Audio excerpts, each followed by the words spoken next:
Buenas noches, soy estudiante de la Universidad Técnica de Manabí, la Facultad de Ciencias de la Salud, Escuela de Enfermería. Mi nombre es Nelly Maules Hiler Montes. Estoy en el área de Medicina Interna, Cirugía de Mujeres y mi instrucción es acerca del tema de la cetoacidosis diabética. ¿Qué es la cetoacidosis diabética? La cetoacidosis diabética es una de las complicaciones de la diabetes. Por lo tanto, es aquella que nuestro cuerpo se encuentra con niveles de ácido en nuestra sangre, provocada en muchas ocasiones porque la insulina de nuestro cuerpo está deficiente o se encuentra en niveles muy bajos. Por lo tanto, la insulina es aquella que una de sus funciones es transportar la energía. Y al no tener nuestro cuerpo insulina, suele buscar otro tipo de alternativas para poder generar dicha energía. Por lo tanto, nuestro cuerpo suele degradar lo que son las grasas y estas grasas provocan lo que son los cuerpos cetónicos. Y al degradar en grandes cantidades nuestro cuerpo la grasa, genera grandes cantidades de cuerpo cetónico que se acumulan en la sangre y también se acumulan en la orina del paciente, por lo cual provoca lo que es la cetoacidosis diabética. ¿Cuáles son los síntomas del paciente que tiene cetoacidosis diabética?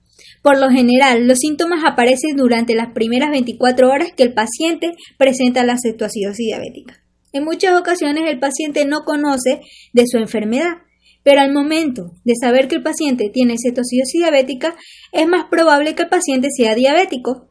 En muchas ocasiones estos pacientes tienen diabetes tipo 1, pero depende también del estado anímico del mismo o del cuadro o el diagnóstico que el paciente presente. Uno de los síntomas más frecuentes es lo que es la sed excesiva.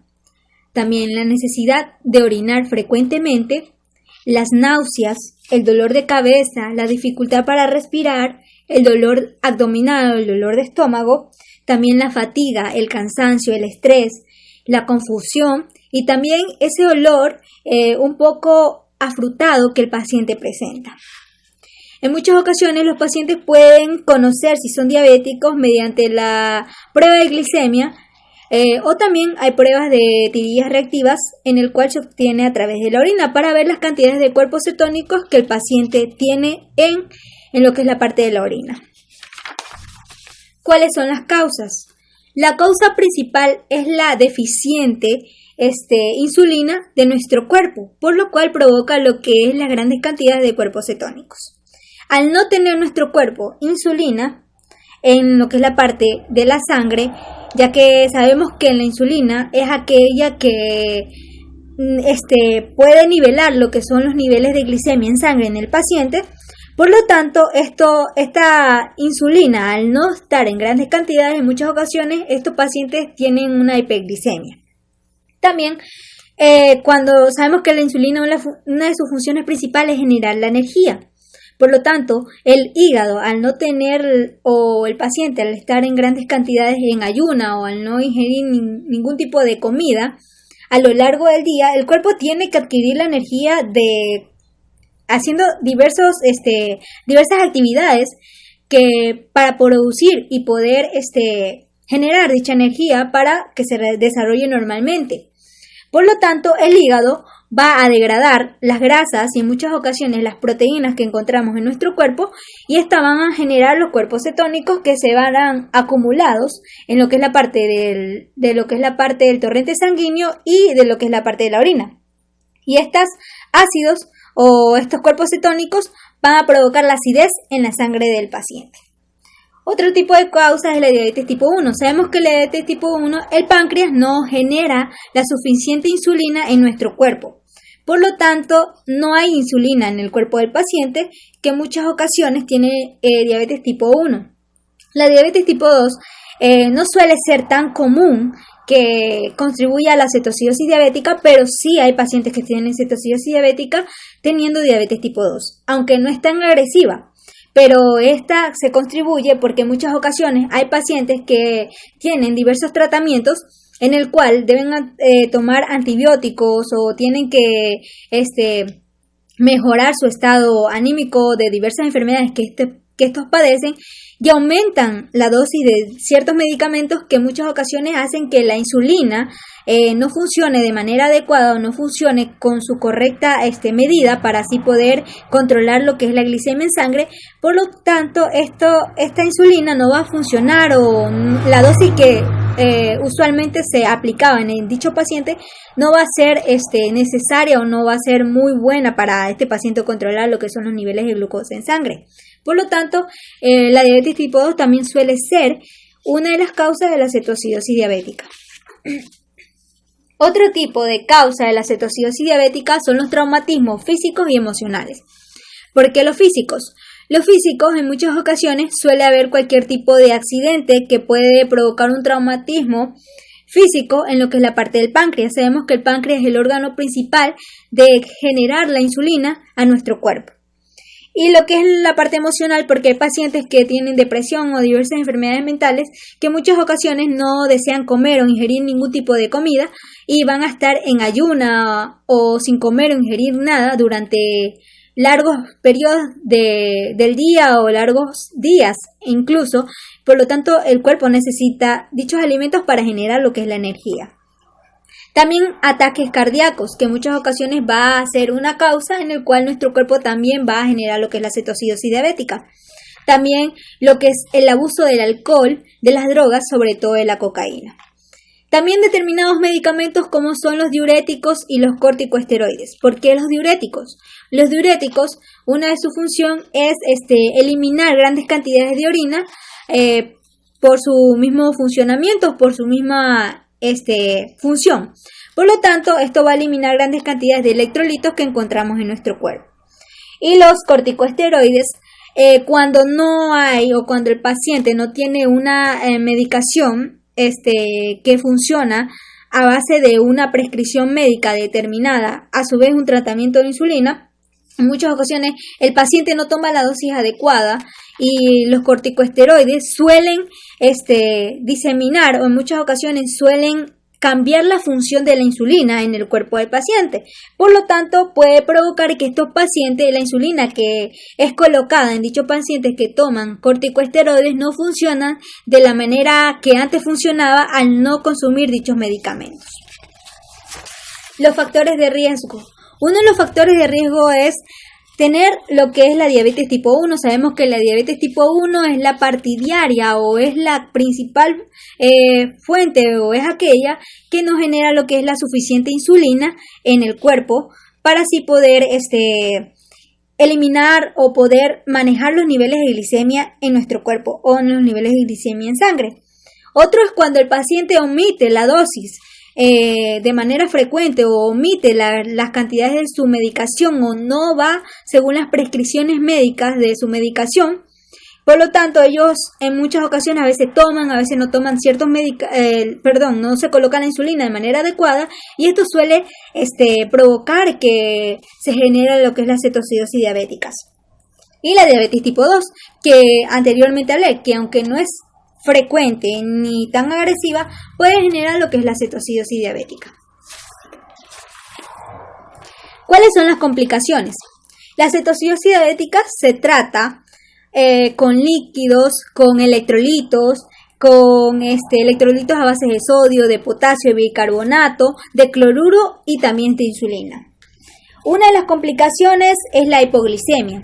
¿Por qué se genera eso? Porque en muchas ocasiones los pacientes toman grandes cantidades de insulina o no tienen un requerimiento adecuado de insulina. Por lo tanto, estos pacientes o esta insulina que suele degradarse o suele ingresar a las células para así poder nivelar los niveles de azúcar en dichas células o el torrente sanguíneo, suele disminuir excesivamente lo que es los niveles de azúcar en sangre. Por lo tanto, puede generar lo que es una hipoglicemia.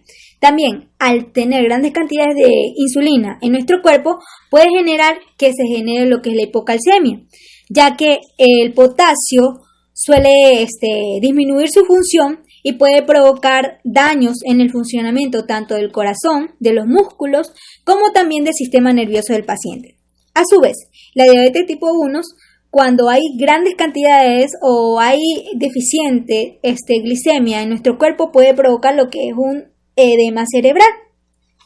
Y dichos pacientes, sobre todo estos edemas cerebrales, se originan más en los menores o en los niños pequeños, por lo tanto pueden provocar lo que es la pérdida del conocimiento. En muchas ocasiones hasta pueden perder o pueden generar problemas muy graves, hasta generar la muerte de dichos pacientes que tienen lo que es la cetoacidosis o lo que es la pérdida de, o sea, la pérdida de insulina o la pérdida de glicemia, de manera excesiva en el cuerpo de dicho paciente. La prevención. ¿Cuál es la prevención?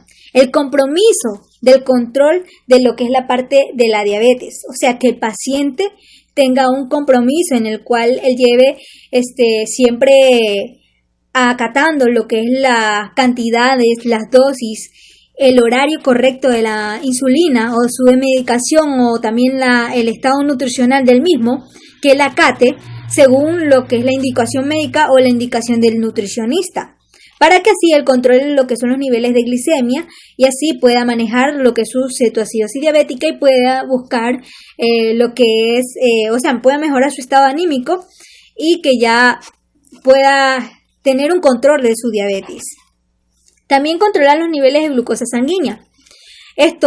Niveles de glucosa sanguínea se debe tomar durante 2 a 3 veces al día, sobre todo en pacientes que están enfermos o que sufren estrés continuo, ya que sabemos que un enfermo, a medida que van tomando diversos medicamentos, suelen provocar que en muchas ocasiones se altere lo que son los niveles de glicemia.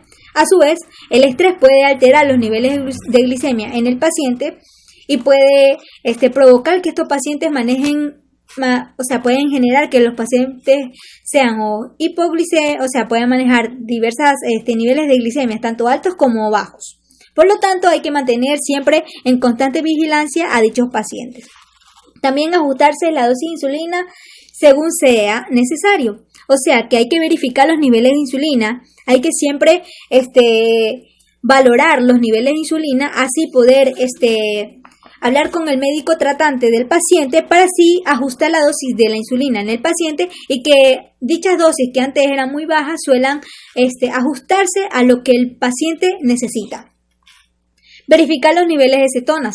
También nos ayuda a determinar si la cetoacidosis diabética o lo que son los cuerpos cetónicos ha disminuido en lo que es la parte del torrente sanguíneo o en la orina del paciente. Por eso hay que hacer diversos estudios para así poder determinar cómo va mejorando el cuadro clínico del paciente.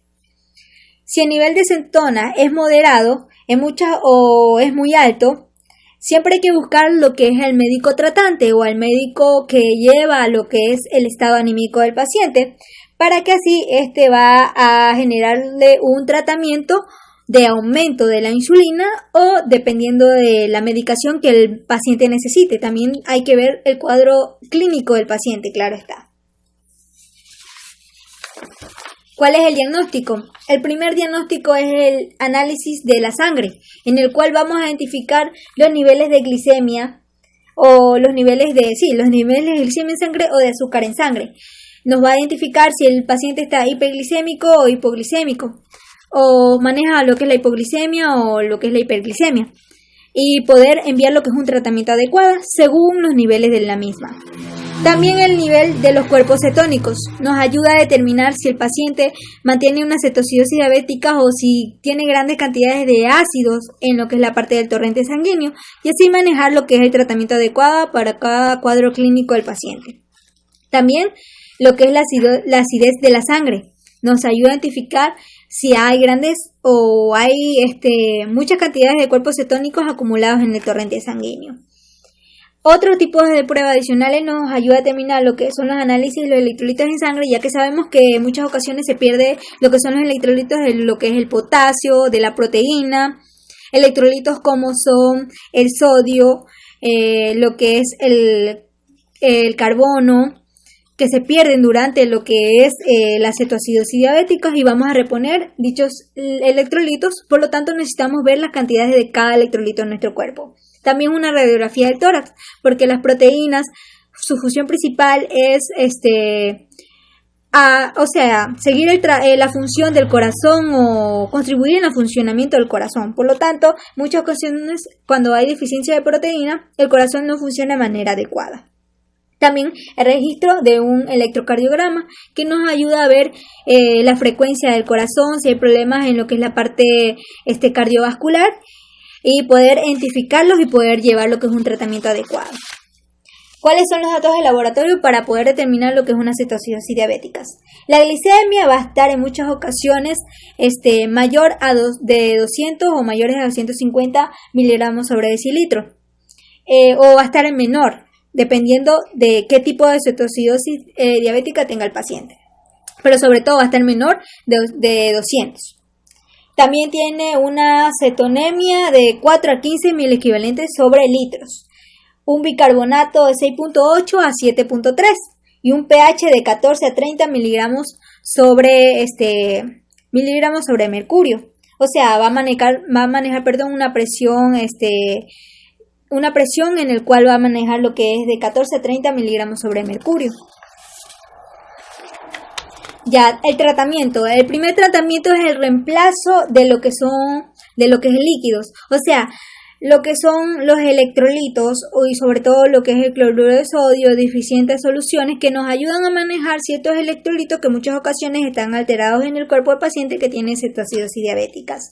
El reemplazo de electrolitos como son el cloruro de sodio, el potasio, las proteínas, el carbono, que en muchas ocasiones los niveles no son adecuados, están muy elevados o están muy deficientes, por lo cual hay que seguir reemplazando, o sea, hay que seguir mejorando el estado anímico del paciente, generando lo que es la fluidoterapia. El tratamiento de la insulina. El tratamiento de la insulina depende si el paciente maneja insulina de 200 miligramos sobre decilitro, no va a necesitar dicho tratamiento endovenoso, porque este tratamiento va a ser endovenoso, la insulina va a colocarse de manera endovenosa. Sino que va a utilizar lo que es el tratamiento subcutáneo dependiendo del requerimiento de la insulina en dicho paciente.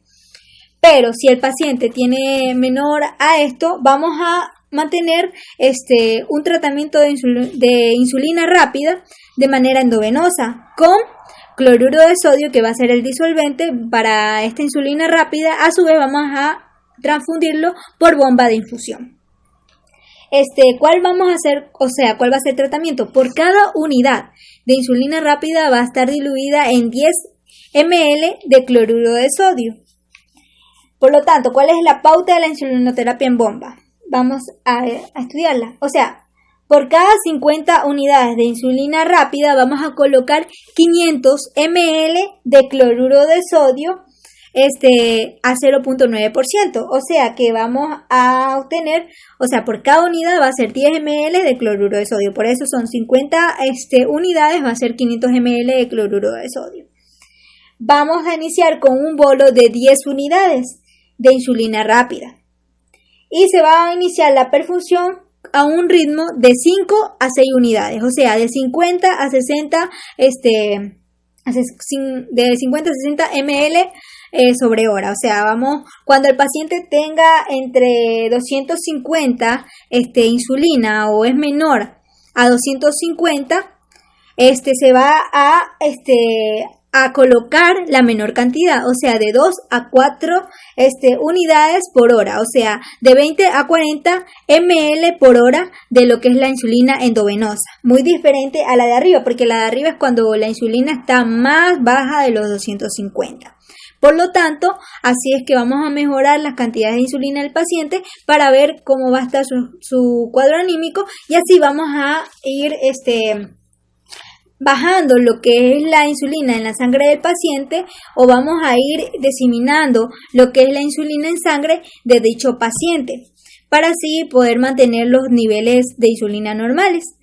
A su vez, si ya el paciente ya llega a 200, vamos a colocar lo que es insulina subcutánea según el requerimiento del paciente. También el potasio va a ser utilizado va a utilizarse de 10 a 30 mil equivalentes sobre hora cuando el potasio plasmático sea menor a 6 mil equivalentes sobre litros y la diuresis sea mayor a 40 mililitros sobre hora. Y el bicarbonato se va a utilizar para conseguir que el pH pueda regularse, o sea que el pH sea mayor de 7.2, y se utiliza una dosis de 50 a 100 mil equivalentes sobre litro en una cantidad de 1 a 2 horas, o sea, en cierto determinado tiempo se va a utilizar de 50 a 100 mil equivalentes sobre litro durante el tiempo de 1 a 2 horas. ¿Cuáles son las intervenciones de enfermería que nosotros vamos a realizar para los pacientes con cetocidosis diabética?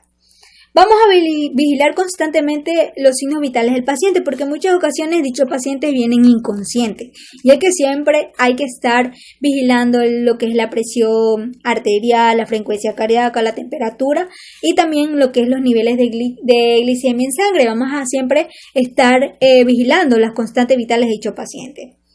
Controlar el peso del paciente cada 6 a 12 horas para ver si lo que es la fluidoterapia o los líquidos que se le están colocando al paciente son necesarios o hay que disminuir ciertas cantidades de líquidos en dichos pacientes.